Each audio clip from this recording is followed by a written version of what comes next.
বন্ধুরা, মুক্তিস কিচেনে সবাইকে স্বাগত। আজকে আমি বানাবো চিড়ের পোয়া। চিড়ের পোয়া বানানোর জন্য আমি নিয়েছি চিড়ে, নিয়েছি ছোট ছোট করে কেটে রাখা আলু, পেঁয়াজ কুচি, লঙ্কা কুচি, আদা কুচি, আর নিয়ে নিয়েছি কাজু কিশমিশ। এটা গরম হয়ে গেছে, আমি দিয়ে দিচ্ছি সাদা তেল, দিয়ে দিচ্ছি শুকনো লঙ্কা, দিয়ে দিচ্ছি সর্ষে। আমি এখন দিয়ে দিচ্ছি কেটে রাখা আলু,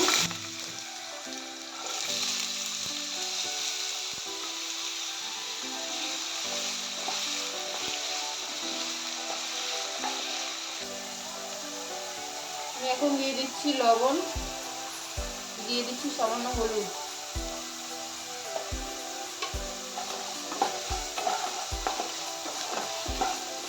আমি এখন দিয়ে দিচ্ছি পেঁয়াজ কুচি, আদা কুচি, লঙ্কা কুচি। আমি এখন এটাকে ভালোভাবে ভেজে নেব।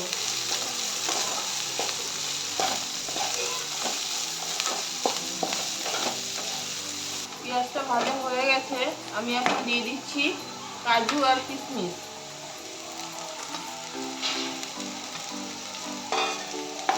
আমি এখন এটাকে দিয়ে কিছুক্ষণ নেড়ে নেব। আমি এখন দিয়ে দিচ্ছি চিনি, পরিমাণ মতন আপনারা দিয়ে নেবেন। চিনিটা আমি আগে থেকেই দিয়ে দিলাম, তাহলে চিনিটা ভালোভাবে মিশে যাবে চিড়ের সঙ্গে। এখন আমি দিয়ে দিচ্ছি ভিজে রাখা চিড়েটা।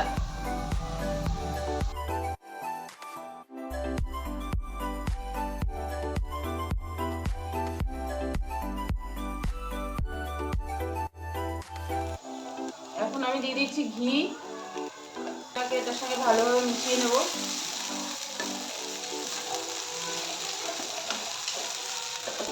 রেডি হয়ে গেছে আমার চিড়ের পোয়া। আমার রান্নাটা যদি আপনাদের ভালো লাগে তাহলে লাইক, শেয়ার, কমেন্ট করবেন এবং সাবস্ক্রাইব করবেন। আমি এখন এটাকে নামিয়ে নিচ্ছি।